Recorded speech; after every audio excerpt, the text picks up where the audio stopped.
کیا وجہ ہے کہ کچھ لوگ پوری زندگی محنت کرتے کرتے تھک جاتے مگر پھر بھی مالی سکون حاصل نہیں کر پاتے، جبکہ کچھ لوگ خاموشی سے ایسی دولت بنا لیتے ہیں جو وقت گزرنے کے ساتھ بڑھتی ہی چلی جاتی؟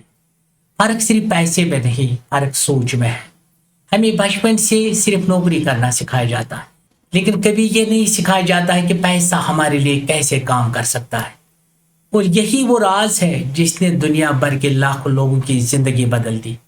رچ ڈیڈ پور ڈیڈ صرف ایک کتاب نہیں ہے، یہ ایک ایسا آئینہ ہے جو آپ کو دکھاتا ہے کہ آپ پوری زندگی صرف بلز ادا کرنے کے لیے زندہ ہے یا واقعی فائنینشیل فریڈم حاصل کرنے کے لیے۔ آج کی یہ ویڈیو آپ کی کمائی نہیں، آپ کی سوچ بدلنے والی ہے۔ ذرا ایک لمحے کے لیے رک کر سوچیں۔ بچپن سے ہمیں ایک ہی روایتی فارمولا رٹایا جاتا ہے نا، کہ خوب پڑھو، ایک محفوظ سی نوکری حاصل کرو اور بس زندگی سکون سے گزارو۔ لیکن کیا واقعی ایسا ہوتا ہے؟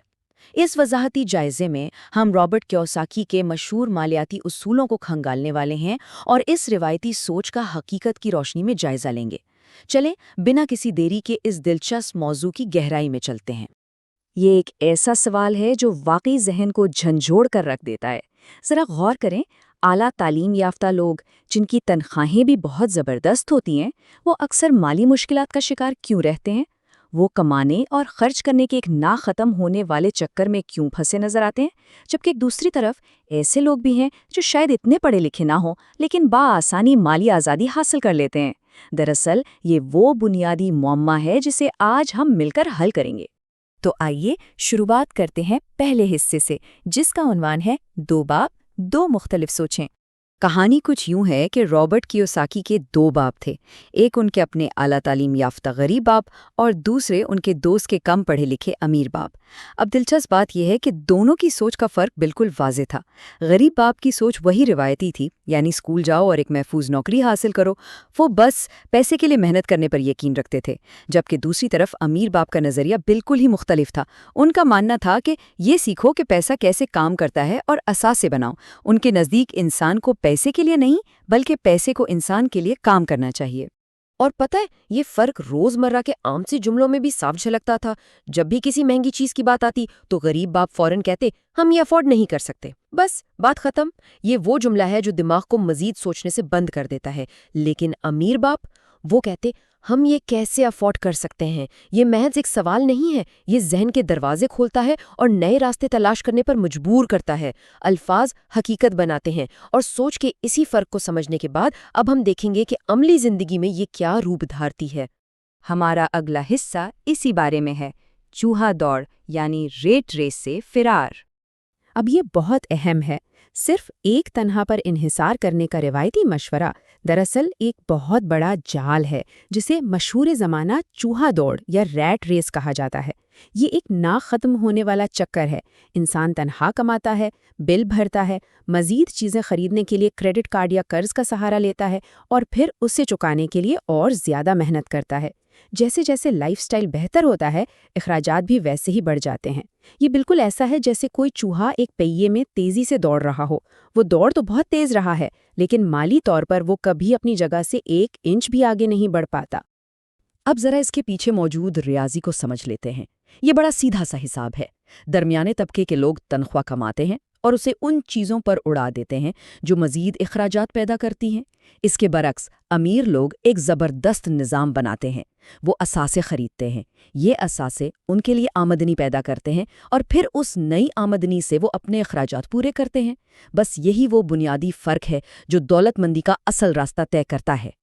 ہم میں سے اکثر کا یہ خیال ہوتا ہے کہ صرف پیسے بچانے سے ہی دولت مند ہوا جا سکتا ہے، لیکن سچائی ذرا تلخ ہے۔ بینک اکاؤنٹ میں صرف پیسے پڑے رہنے سے کوئی امیر نہیں ہوتا۔ کیوں؟ کیونکہ مہنگائی یعنی انفلیشن وقت کے ساتھ ساتھ ان پیسوں کی قوت خرید کو دیمک کی طرح چاٹتی آتی ہے۔ روایتی بچت تو دراصل اپنے ہی پیسے کو آہستہ آہستہ ختم کرنے کے مترادف ہے۔ تو اب آتے ہیں تیسرے اور سب سے اہم حصے کی طرف، اثاثے بمقابلہ بوجھ۔ یہاں اس پورے جائزے کا بالکل نچوڑ اور سب سے اہم تصور سامنے آتا ہے۔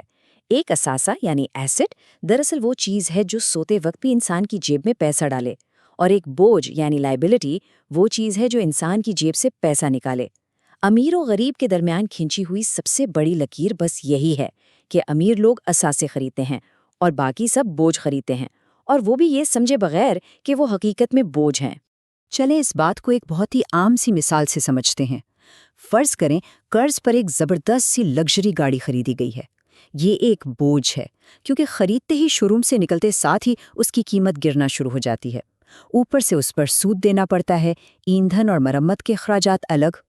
اس کے برعکس کرائے پر دینے کے لیے کوئی پراپرٹی خریدنا ایک حقیقی اثاثہ ہے، کیونکہ یہ لگاتار ماہانہ آمدنی بھی پیدا کرتی ہے اور وقت کے ساتھ اس کی مالیت میں بھی اضافہ ہوتا رہتا ہے۔ اب ذرا ایک بہت بڑی غلط فہمی دور کرتے ہیں، اور یہ سچائی واقعی حیران کن ہے۔ ہم میں سے زیادہ تر لوگ اپنے ذاتی گھر کو اپنا سب سے بڑا اثاثہ سمجھتے ہیں، لیکن رکیے، اگر اس گھر سے کوئی ماہانہ آمدنی نہیں آ رہی بلکہ الٹا اس پر پراپرٹی ٹیکس، مینٹیننس اور مرمت کے اخراجات ہو رہے ہیں، تو وہ جیب سے پیسہ نکال رہا ہے۔ اس کا مطلب ہے کہ تکنیکی لحاظ سے وہ ایک بوجھ ہے نا حیران کن بات؟ لیکن مالیاتی نقطہ نظر سے یہ بالکل سچ ہے۔ اس کے بعد ہم بڑھتے ہیں چوتھے حصے کی جانب، جو ہے مالی تعلیم کی طاقت۔ ہمیں اسکولوں اور کالجوں میں کیمسٹری، تاریخ اور ریاضی تو خوب پڑھائی جاتی ہے، لیکن دولت بنانے کے لیے پیسے کی زبان سیکھنا پڑتی ہے جو کہیں نہیں سکھائی جاتی۔ مالی تعلیم کے 4 اہم ستون ہیں: اکاؤنٹنگ، سرمایہ کاری یعنی انویسٹنگ کی سائنس، ٹیکس کے اصول و ضوابط اور کاروباری ڈھانچوں کی سمجھ۔ سچی بات تو یہ ہے کہ ان چیزوں کو سمجھے بغیر انسان زندگی بھر کسی نہ کسی کے لیے بس کام ہی کرتا رہتا ہے۔ تو آخر یہ دولت بنانے کا عملی خاکہ ہے کیا؟ یہ 3 قدم بہت ہی سیدھے اور واضح ہیں۔ پہلا، اپنی بنیادی آمدنی کمائیں۔ دوسرا، اس پیسے سے فوراً اپنے اخراجات اور لائف سٹائل بڑھانے کے بجائے اثاثے خریدیں۔ اور تیسرا قدم، جو کہ سب سے اہم ہے، ان اثاثوں سے جو بھی منافع آئے اسے اڑانے کے بجائے دوبارہ اثاثے خریدنے میں لگائیں تاکہ دولت کمپاؤنڈ ہو سکے۔ امیر لوگ کبھی فوری خوشی کے پیچھے نہیں بھاگتے، وہ ہمیشہ لمبی مدت کی دولت کو ترجیح دیتے ہیں۔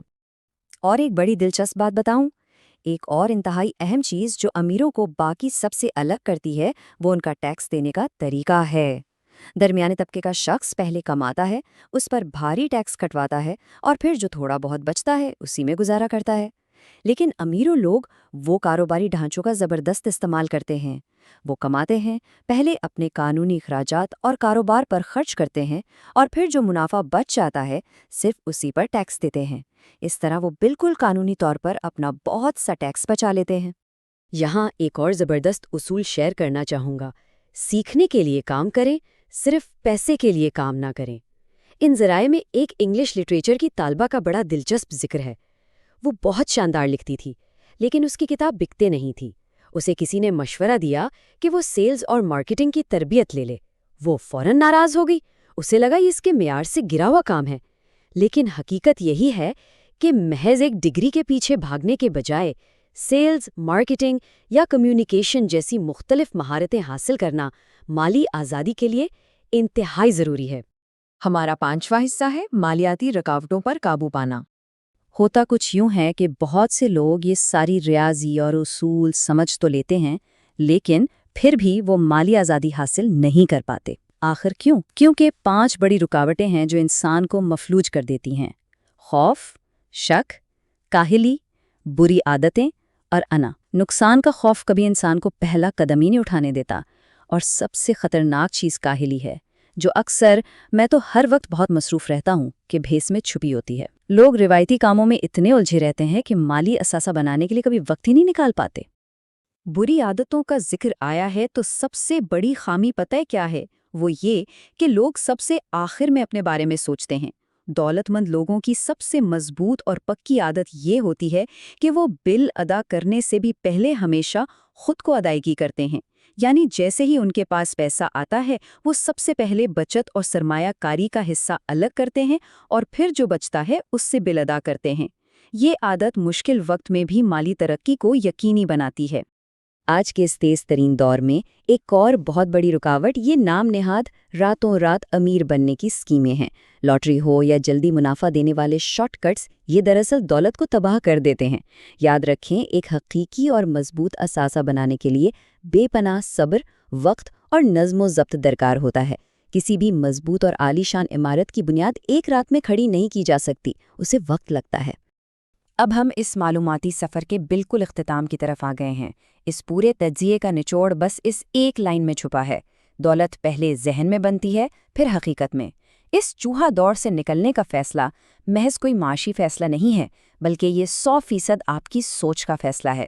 جب سوچ کا زاویہ بدلتا ہے نا، تو مالی فیصلے خود بخود بدل جاتے ہیں، اور جب فیصلے بدلتے ہیں تو حقیقت کا بدلنا طے ہے۔